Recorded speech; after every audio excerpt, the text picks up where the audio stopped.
now, there goes the Revitalize. You previously mentioned both rowers have their hands on it. But for our gold laners here, it's Kelra who decides that he wants to still pick up the Purify. Nonetheless, going up against Aurora MLB. So this is it. This is game number 3.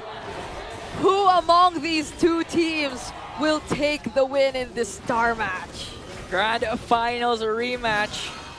What can you expect but a game number 3? Winner takes all.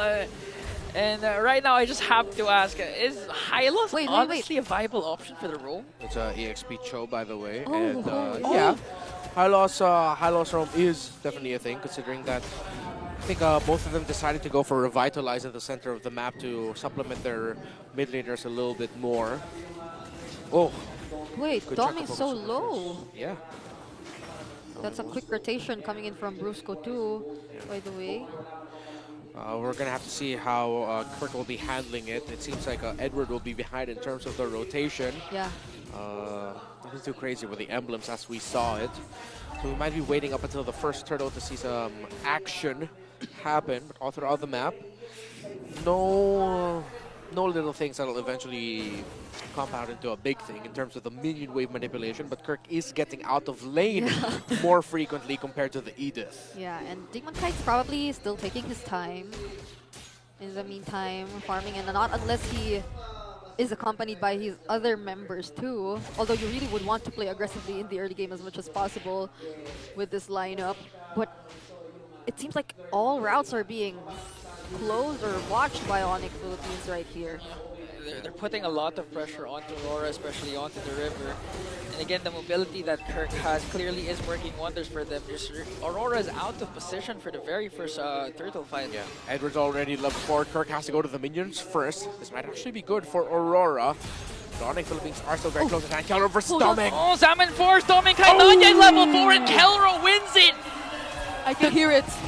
I can hear it. I can hear it already. Solo kill.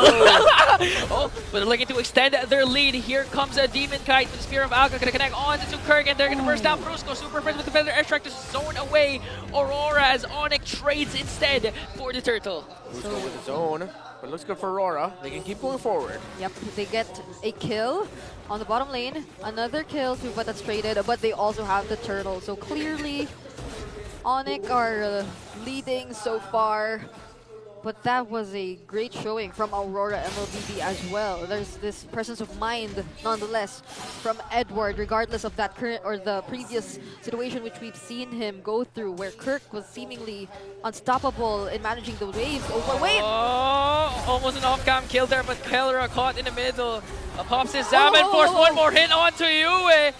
As Onic just trying to work on Renegade. Here comes 3-man rotation from Aurora to finally bring down the God in the gold lane, and the TPs coming in from the Northern Lights. A little bit too deep was Kelra. Oh! Kirk! Kirk got taken out. That was a solo? win. Another solo? That's solo. Kill? Okay, Onic are overheating right now after the initial salvo. Onic are getting outplayed by Aurora, but Super Friends with a clapback.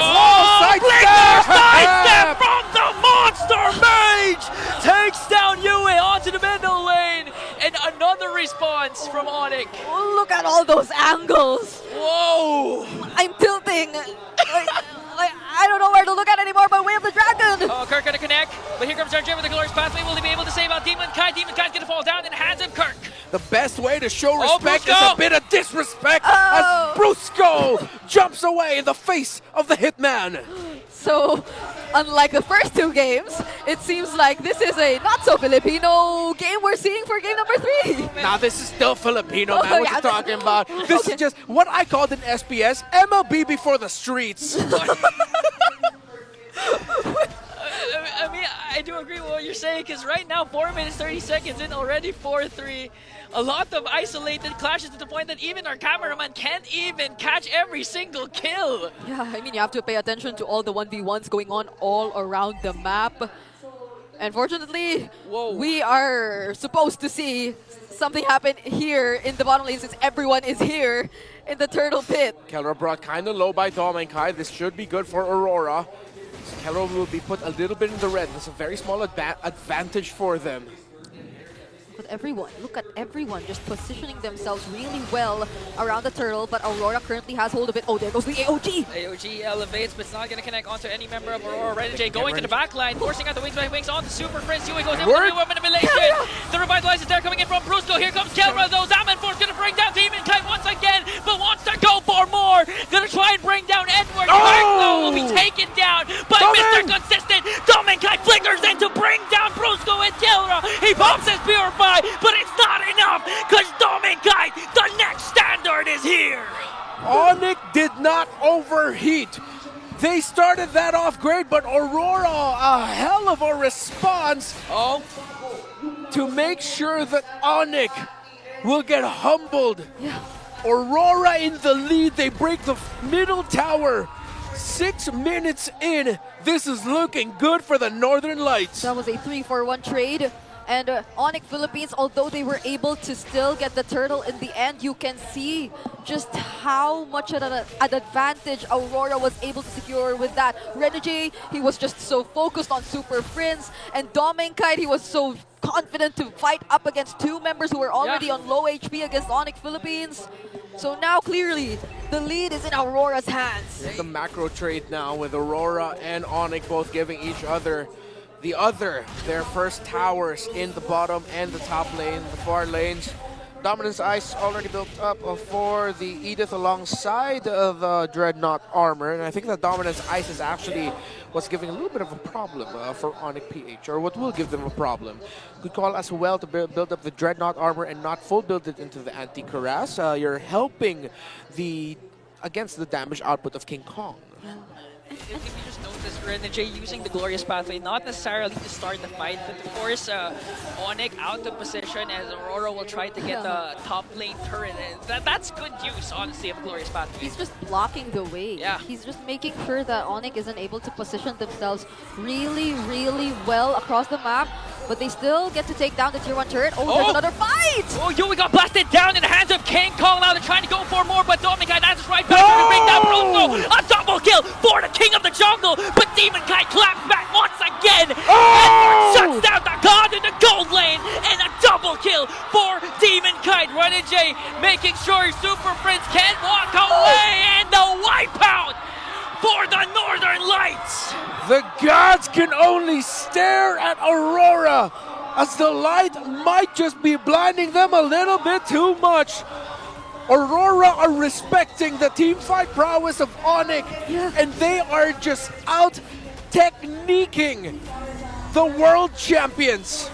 It feels like they're able to last so much longer whenever there's a team fight. Edward too is performing exceptionally well on this Edith. Yep. It feels like even when Onic Philippines constantly tries and attempts to take him down, they use up so much of their resources only to find out that he can fight much more longer and that they can buy much more time for his teammates too. And I feel like even if there was so much attention onto Edward, it's not really working in their favor. And that's exactly what we said in the draft earlier. Aurora is built for the longer team fights. When you have the Edith and Granger together, that's what you're good at. While for Onic Philippines, they're very dependent on the Farsa having the ultimate, on the Harith having the ultimate as well. Their only main option for extended team fights is actually just the Suyo, which will have a difficult time going up against an Alpha.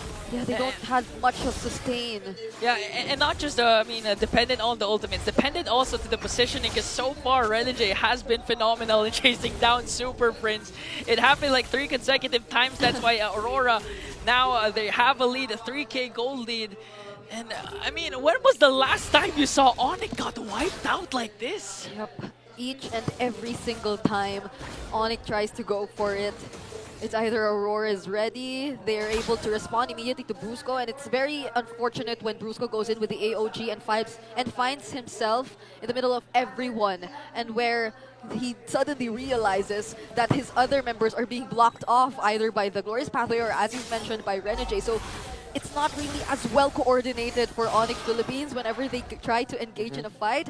So hopefully we see more of that now that they're Yeah. in the defensive side. One of the difficult things right now that Onic has to deal with is that, again, the Edith of Edward has been one of their biggest thorns to their side. Just completed the Athena shields. It's going to be even harder to take that Edith down.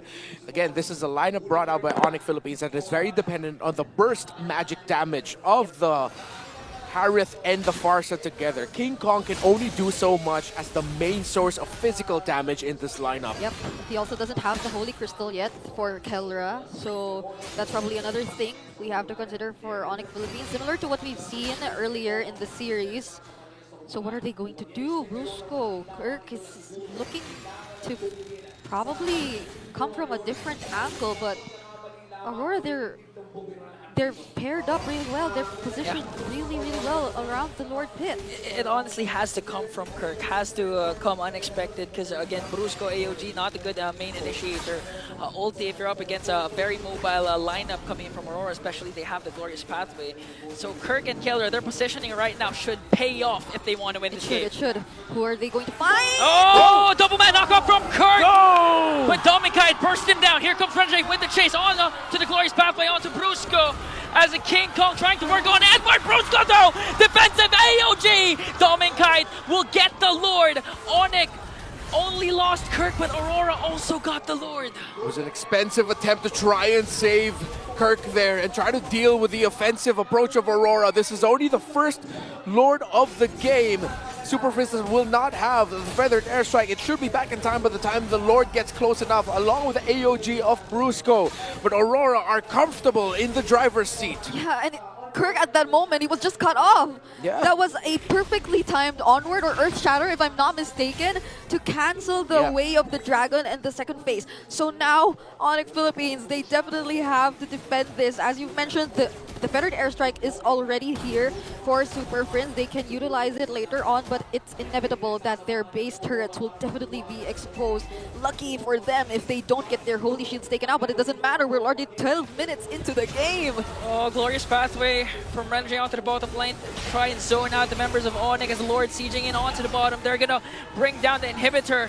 Now the base of Onic is exposed as Aurora will do this methodically again. They're not gonna force out anything because they know that they have a 7.3k gold lead. You have to be disciplined at this point. You're so close. You have to be disciplined and They you can taste it have already. to respect what Onic might be able to do.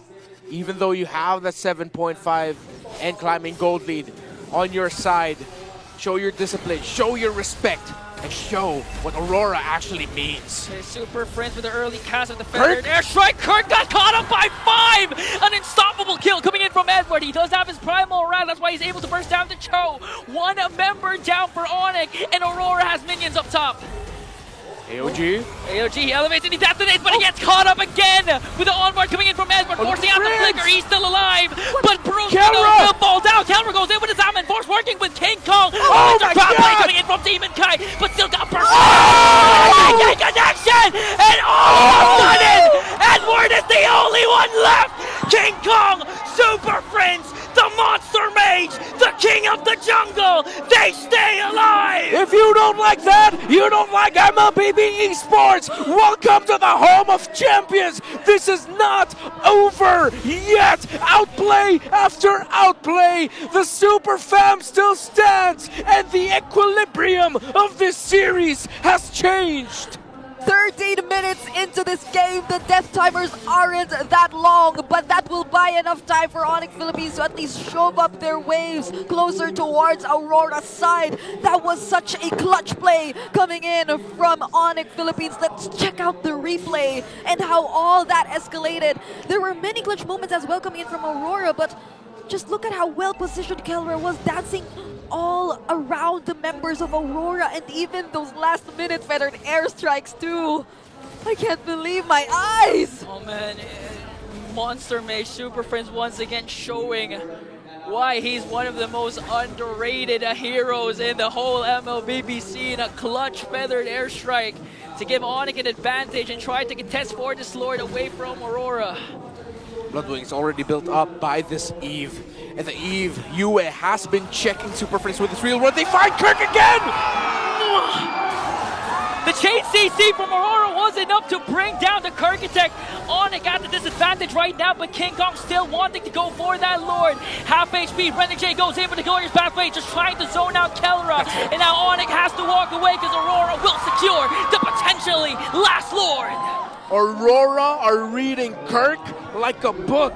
They know the tendencies of Kirk as a Cho, the tendencies of Onic around objective team fights, and they are checking the shrubs and their positioning time and time again. And now, just as when we thought Onic could get in a better spot to push into the river of Aurora, it's Aurora who get the Lord and could potentially get this series with this push. They make it so much harder for Kirk to look for the targets when they're all grouped up together, when all the perfect targets are right beside those heroes who can quickly interrupt and protect them. And now, all waves coming in at the same time towards their base. 3 minion waves for Aurora. Lord in the top lane, 5 members pushing in. Renegade goes in with a glorious pathway. Edward's gonna pick up a kill onto Kirk. Super Friends using Feather Edge trying to zone out Aurora, but a double kill coming in from Dominkai, from Demonkind as well. And I think this is it for the Northern Lights. The Monster Major